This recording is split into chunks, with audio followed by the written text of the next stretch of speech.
Hello guys, welcome to another lockdown episode on Talk with Pamela. And on this episode, I will be discussing or I'll be giving chat tips, because I know that this is the time we all want to get involved in some online business. You want to do some online transactions, and especially for people who are just starting. I know that basically there are a number of you that are good offline instead of online. So this chat tips that I'm about to give you will only help you, to adjust to the online life that you're living now, all thanks to the lockdown thing. And the lockdown extension, I don't know how long it's going to be, but I hope and I pray that it ends as soon as possible. And even doing all this lockdown, all this COVID-19 lockdown crisis, I realized that the programmers are really the ones who really have no or little effects, because apparently they've been working from home from day one. So it's like on this lockdown thing, it still has an effect on them, so to say, because they still work from home and they still get paid, unlike those that work offline and then you have to work before you get paid. I want to say that it will get better. It always gets better. So I take it upon myself to want to discuss okay, it's not actually that clear, to discuss good chat etiquettes. Yes, I call it chat etiquettes that you can actually adjust, you can learn, and you can use in your day-to-day activities, your daily life, in order for you to get good transactions, in order for you to get that deal done, to nail it on the head. The very first chat etiquette that I'll be discussing today is avoid abbreviations. I know that this abbreviation thing it's rampant, it's common. People use it, I'm not trying to say that you shouldn't use abbreviations, okay, don't get me wrong. Abbreviations connotes fun, it connotes familiarity. But if you're on a business transaction, if you're on a business chat, if you're having a business conversation, it's going to be ideal for you to abbreviate most of what you want to say or what you want to type, because apparently abbreviations, it might not mean what I'm about to say, but it does mean it regardless. Abbreviation means you're lazy. It means sometimes you don't know how to spell, so you're trying to use abbreviations to cover up. So if you're having a business conversation online, mainly WhatsApp, Messenger, Facebook Messenger, WhatsApp, Twitter, whatever it may be, Instagram, and you know that is for the purpose of a business transaction, you're trying to actually get a client to patronize you, you're trying to get a client to, to have your audience or something, it will be ideal that you avoid using abbreviations. Now, note, I did not say you should completely stop abbreviations. No, abbreviations could be used when you're with your friends, your family, when you're having a personal chat, personal conversations. Yeah, you go ahead and abbreviate. But when you're having a business you shouldn't abbreviate.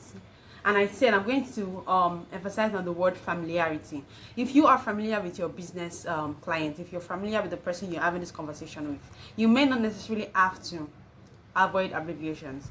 But if you're trying to be as professional as possible, then my advice for you is to please avoid using abbreviations. Yes, you should avoid it, because I really don't know why a number of you still want to abbreviate when you can actually use the same time and energy to type the exact word. I find it appalling, so to say, when people want to have a business conversation, especially for the first time. If you're trying to get familiar with somebody, or you're trying to get a job done, or you're trying to get referrals, or you just want to get a job and you're having a chat for the first time with somebody, it's advisable that you cut all abbreviations until you get familiar with the person. Then you start instigating the abbreviation. But if you are not familiar with such a person, my advice for you is to completely eradicate it for the purpose of such chats or conversations, so that whoever you're chatting with will know that yes, you mean business. You get? Okay, the second one is go straight to the point after your introduction. Okay, you can see that I actually emphasize on the word after. That simply means that when you're trying to have a business conversation, the first thing you should do, the first thing that you ought to do, is introduce yourself, regardless if the person knows you or not. If it could be group chat, it could be personal chat, it could be Skype, whatever the situation may be, whatever the platform may be, always is a must to introduce yourself. For you, it's best you type hello or good morning with a greeting, my name is Pamela, and go straight to the point. Go straight to exactly why you are online. Don't start asking, how's your family? Hope you slept well. Have you eaten? What did you eat last night? How is your morning going? All thanks to God. Nah. They are important, but they are inconsequential at that particular time. You do not expect them to wait for you to type all of this and then start responding to all of your messages. My family, they are fine. I ate rice yesterday night. I'm eating bread and tea this morning. You are bridging the purpose of the conversation. Now, if you are going to be having the business conversation, the ideal thing to do is introduce yourself, avoid abbreviations, and then go straight to the point. The third one is emoji usage. Okay, now I'm not saying you should necessarily or you should entirely stop using emojis. No, emojis connote fun. They they depict the fact that you guys know each other, so you're trying to make the conversation not so boring. So these emojis can only come in place when you are familiar with your business clients or whoever you're chatting with. But if you're just joining a business group for the first time, it's advisable that you should avoid the emoji usage. Even if the emoji usage is the one with the serious look or the typing, it bridges your conversation, it bridges the message you're trying to send. You have to be as straightforward as possible. So emojis will come in later when you're concluding a section of your conversation or of your business or of the program. When you're trying to conclude, you say, okay, thank you so much, we've had fun having this meeting online. I want to say you guys have fun. You can send emojis like kudos or just do something, but do not bring in the emojis in the body and introduction of your conversation, of your messages, because it will only make the person feel like you are here for fun, and basically you wouldn't want to divert such attention from professional to personal. Okay, and the fourth one is sorry, let me put on my phone. The fourth one is cross-check before sending. And then now this thing, I would hit this nail on autocorrections. Yes, a number of you feel like when you have autocorrect, there's no point for you to cross-check what you've typed. No, it's actually advisable that before you click on the send button, it's best you actually cross-check what you type. I'm not trying to say I'm perfect. Sometimes I make mistakes, but when you notice that you made a mistake, it is only proper that you send the corrections immediately. Okay, because if you do not send the corrections immediately, whoever is reading such a message, one, it's going to breach the message you're sending. Even if no matter how small, how tiny the mistake would be, if I notice it, I'll have to be the one correcting it in my head, and it wouldn't make more sense. It won't even make sense at all, because a business meeting is like a journey. Okay, it's like a journey on a straight, smooth road. So if eventually they become you see a gap or they call this like a bump on the road, you have to pause and then you move slowly. That pause is the mistakes you've made while you're chatting or while making your messages. So what I'm trying to say is, when you're trying so hard to read a message and then you observe a certain comma, yes, a mistake, it's not always fun to want to correct it for you. So it's best that before you send your click button, it's best to just correct it by yourself, with yourself, in yourself, inside your body, soul, and spirit. Check what you've typed before you send it. Okay, it's a business meeting. Remember, you do not want to give rooms for corrections. You don't want to give rooms for what do you mean by this? Do you mean this? Do you not mean that? Okay, so it's best you cross check before you type. And for those of you that love using your autocorrect settings, my advice for you is go to your setting right now and remove autocorrect. Autocorrect, what you don't know about autocorrect, it makes you lazy. Because you have this mindset that when you're typing and then you notice that you made a mistake, you wouldn't want to correct it because you know the autocorrect will bring in the correct version of it. So all you have to do is just click on the autocorrect and it goes straight down. But if you don't want to be lazy, a lazy chatter. I don't know if that's the word, sorry. But if you don't want to be someone that chats lazily, it's best that you try as much as possible to go to your setting right now. Remove the autocorrect.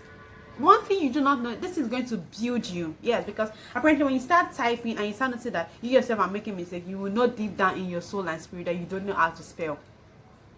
And mind you, when you're having a business chat and one of your participants or whoever you're chatting with, if it's a personal business chat, no one, if he makes a grammatical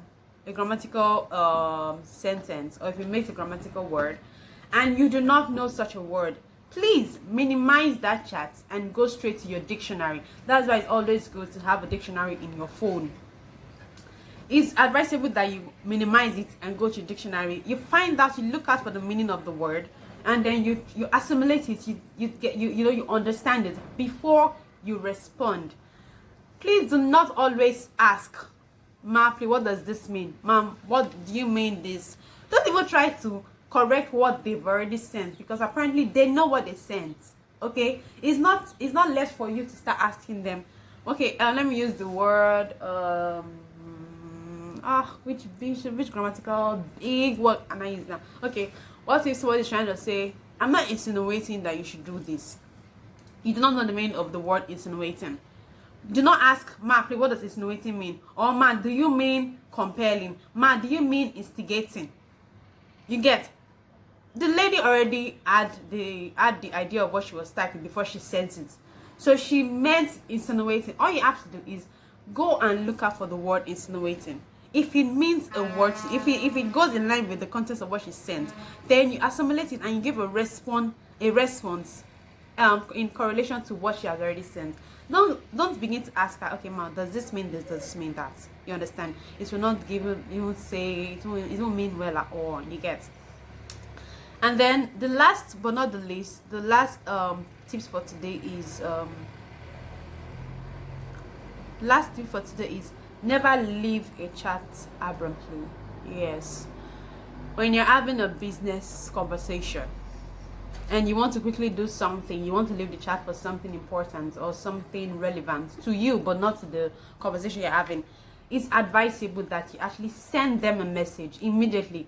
"Please, can you give me 2 minutes? Can I be out for 2 minutes? I want to do something." Or, "Can we suspend the chat till later rather?" Because if you don't and then you leave the chat abruptly, what it does is, one, it leaves room for whoever you've been chatting with to wait on your response, and it's not good.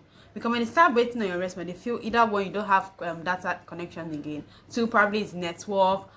Some of you won't lie and say it's network when you know that it's not network. You actually left that chat.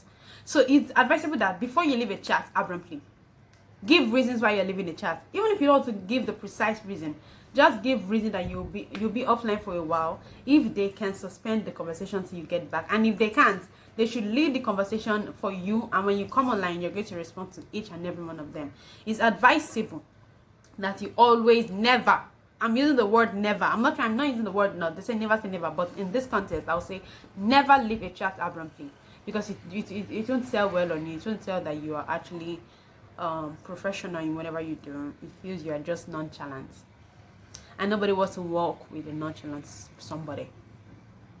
Okay, so I believe that you've learned 5 beautiful chat tips on that you could actually adjust to. I believe you've learned 5 chat tips that you could absorb in your daily lives, and then you could use them in order to make that work count.